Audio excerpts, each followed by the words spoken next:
Welcome to AP news TV. ఎన్నికల శంఖారావంలో భాగంగా పాతపట్నం నియోజకవర్గంలో నిర్వహించిన ప్రజాగళం సభ విజయవంతమైనది. పాతపట్నం నియోజకవర్గం నలుమూలల నుంచి జనసేన, బీజేపీ, తెలుగుదేశం పార్టీ నాయకులు, కార్యకర్తలు, అభిమానులు వేలాది మందిగా హాజరై కార్యక్రమాన్ని జయప్రదం చేశారు. కార్యక్రమంలో భాగంగా ముందుగా పాతపట్నం నియోజకవర్గం ఎన్డీఏ కూటమి అభ్యర్థి మావిడి గోవిందరావు మాట్లాడుతూ నియోజకవర్గ సమస్యలను అధినాయకుడు దృష్టికి తీసుకెళ్లారు. అనంతరం శ్రీకాకుళం పార్లమెంట్ అభ్యర్థి కింజరపు రామ్మోహన్ నాయుడు ఉత్సాహభరితంగా మాట్లాడుతూ గత 20 సంవత్సరాలుగా పాతపట్నం అభివృద్ధిలో కుంటుపడిందని, మరలా అభివృద్ధి చెందాలంటే గోవిందరావుని తనను అత్యధిక మెజార్టీతో గెలిపించాలని ప్రజలను కోరారు. చివరగా చంద్రబాబు నాయుడు మాట్లాడుతూ మీలో ఒకడైన గోవిందరావుని గెలిపిస్తే పాతపట్నం అభివృద్ధి బాధ్యతను నేను తీసుకుంటానని ప్రజలకు భరోసా ఇచ్చారు. ఆద్యంతం ఉత్తేజభరితంగా ప్రసంగించిన చంద్రబాబు తెలుగుదేశం, జనసేన, బీజేపీ నాయకులు, కార్యకర్తల్లో నూతన ఉత్తేజాన్ని నింపారు. పాతపట్నం నియోజకవర్గంలో వలసలు ఎక్కువగా ఉన్నాయని, వలసలు నివారించేందుకు స్థానికంగానే ఉపాధి అవకాశాలు కల్పిస్తామని భరోసా ఇచ్చారు. అలాగే జిల్లాల పునర్విభజనలో నష్టపోయిన ఐటీడీఏను పాతపట్నం నియోజకవర్గంలో ఏర్పాటు చేస్తామని, నిరుద్యోగ యువత కొరకు స్కిల్ డెవలప్మెంట్ సెంటర్ను, అదేవిధంగా మెరుగైన వైద్యం కొరకు మల్టీ స్పెషాలిటీ హాస్పిటల్ను ఏర్పాటు చేస్తామని తెలిపారు. వంశధార నిర్వాసితులకు న్యాయం చేస్తానని తెలియజేశారు. పాతపట్నం నియోజకవర్గం ఒక నూతన ఒరవడి సృష్టించాలంటే గోవిందరావుని గెలిపించాలని ప్రజలకు పిలుపునిచ్చారు. పాతపట్నాన్ని కూడా ఆదుకుంటానని మీ అందరికి హామీ ఇస్తున్నా. ఇది నేను ఇచ్చే భరోసా.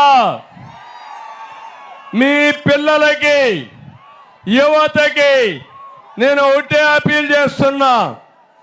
ఉద్యోగాలు తేవడం నాకు తెలుసు, గంజాయి పెంచడం జగన్కి తెలుసు. అందుకే మిమ్మల్ని కోరుతున్నాను, మీరందరూ కూడా 20 రోజులు తమ్ముళ్ళు, యువత సైకిల్ ఎక్కండి.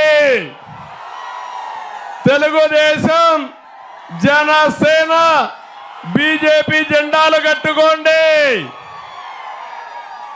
గాజు గ్లాస్ చేతిలో పట్టుకోండి. నీళ్లు అవసరమైతే నీళ్లు తాగండి. ఎక్కడన్నా బయట వస్తే టీ తాగండి. ఎవడన్నా ఎదురొస్తే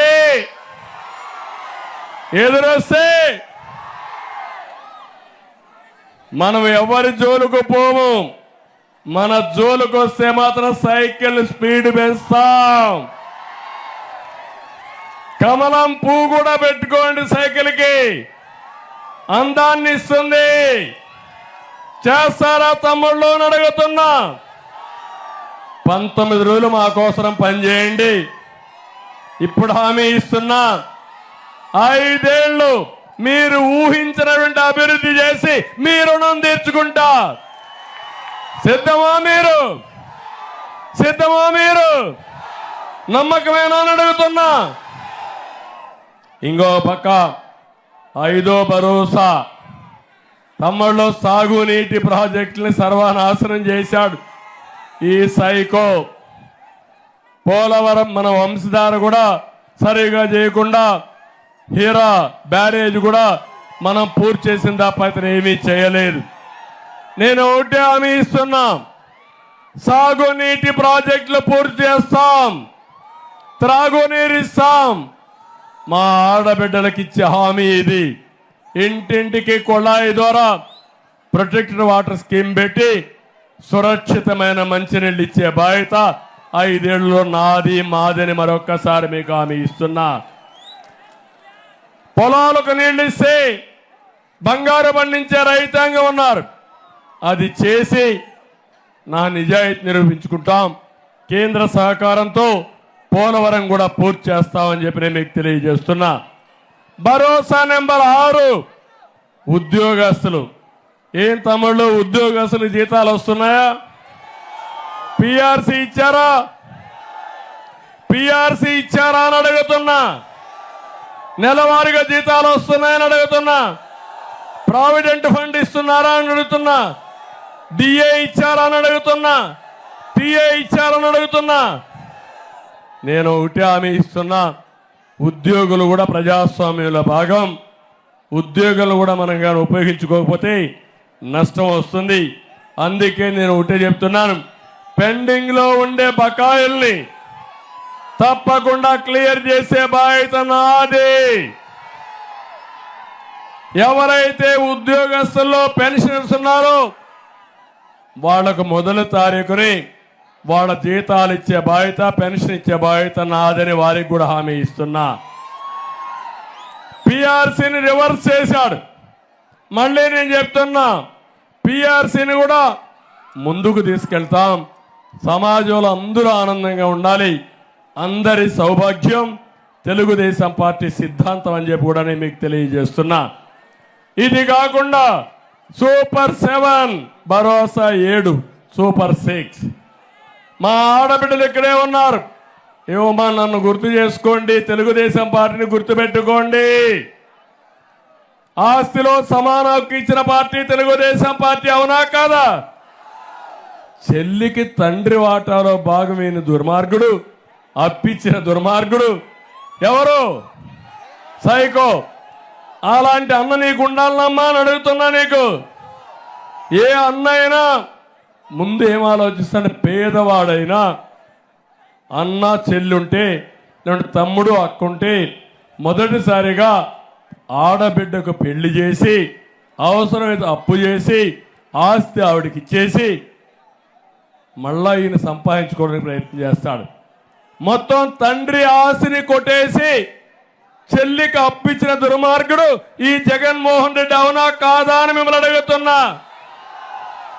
అలాంటి వాడు మీ ఇంటికి అన్నగా ఉండడానికి పనికొస్తాడా అని మిమ్మల్ని అడుగుతున్నా. ఏం తమ్ముళ్ళు నేను మిమ్మల్ని అడుగుతున్నాను. ఇటు చూస్తే జనాలు విపరీతంగా ఉన్నారు, ఇటు చూస్తే కనుచూప మేరల్లో ఎక్కడ చూసినా జనాలే జనాలు. సముద్రాన్ని మించిపోయింది జన సముద్రం. ఇప్పుడు మా ఆడబిడ్డలకు హామీ ఇస్తున్నా. మళ్ళీ నేను ఒక కొత్త కార్యక్రమంతో మీ దగ్గరికి వస్తున్నా. సూపర్ 6లో మా ఆడబిడ్డల కోసం మహాశక్తి ద్వారా మీ దగ్గరికి వస్తున్నా. ఒకటి, తల్లికి వందనం కింద ఎంతమంది పిల్లలుంటే అంతమందికి 15,000 ఇచ్చే బాధ్యత నాదని మీ అందరికీ హామీ ఇస్తున్నా. 2, ప్రతి ఒక్కరికి 1,500 రూపాయలు నెలకు, సంవత్సరానికి 18,000, 5 ఏళ్లలో 90,000 ఇస్తా. 90,000ని 9 లక్షల రూపాయలు చేసే మార్గం కూడా మీకు చూపిస్తాను. ఇది నా భరోసా. డాక్రా సంఘాలకి 10 లక్షల వరకు వడ్డీ లేని రుణాలు ఇచ్చే బాధ్యత నాదని మా డాక్రా సంఘాలందరికీ విజ్ఞప్తి చేస్తున్నా. నేనే పసుపు కుంకుమ ఇచ్చాను, డాక్రా సంఘాలు రుణమాఫీ చేశాను, డాక్రా సంఘాలు పెట్టాను, మీకు వంట గ్యాస్ ఇచ్చాను. ఇప్పుడు నేను ఇచ్చిన వంట గ్యాసు ఆటకెక్కింది. మళ్ళీ హామీ ఇస్తున్నా, సంవత్సరానికి 3 గ్యాస్ సిలిండర్లు ఇచ్చే బాధ్యత మాది. ఆర్టీసీ బస్సుల్లో ఉచిత ప్రయాణ సౌకర్యం ఏర్పాటు చేస్తా. ఎవరిని అడిగి చెప్పండి, చంద్రన్నే మా డ్రైవర్ చెప్పాడు నేను ఎక్కడికి పోవాలో దించమని మీరు డిమాండ్ చేయమని మా ఆడబిడ్డను కోరుతున్నా. ఇంకొక పక్క భరోసా నెంబర్ 8, పింఛన్లు ఇచ్చే వాళ్ళందరికీ ఒకటే హామీ ఇస్తున్నా. తమ్ముళ్ళు, నేను ఒట్టొట్టి మాటలు చెప్పడం లేదు. 200 రూపాయలు పింఛన్ 2,000 రూపాయలు చేసింది ఎవరని అడుగుతున్నా. మిమ్మల్ని పింఛన్లు ప్రారంభించింది ఎవరని అడుగుతున్నా. ఇప్పుడు చెప్తున్నా, మళ్ళీ 3,000 రూపాయలు 4,000 రూపాయలు పింఛన్ పెంచుతామని చెప్పి నేను మీకు హామీ ఇస్తున్నా.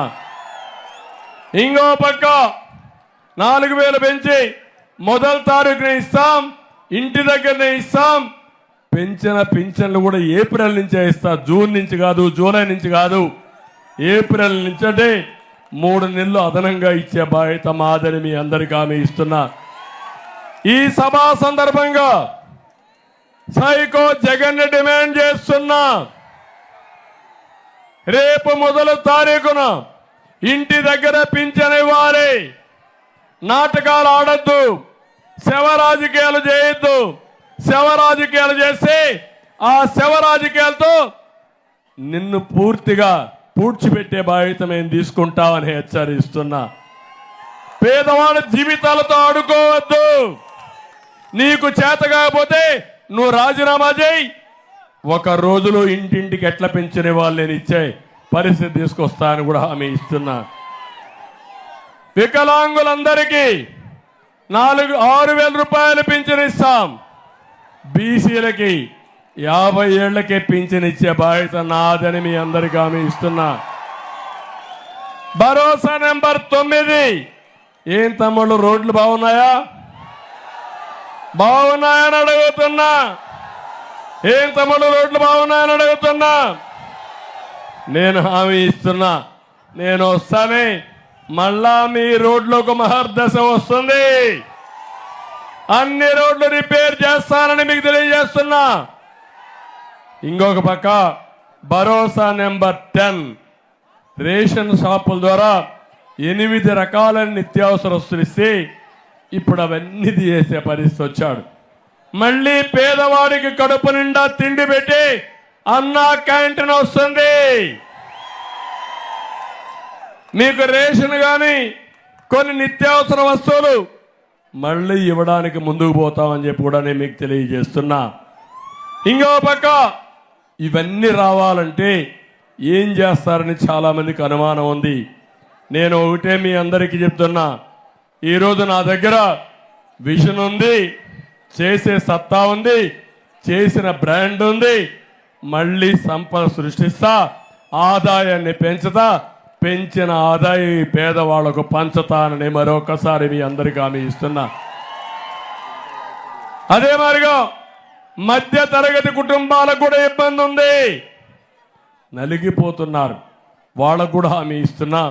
మధ్యతరగతి కుటుంబాలు రేట్లు పెరిగిపోయి చాలిన ఆదాయంతో ఇబ్బంది పడుతున్నారు. వాళ్ళను కూడా ఆదుకునే బాధ్యత నాదని మీకు అందరికీ తెలియజేస్తున్నా.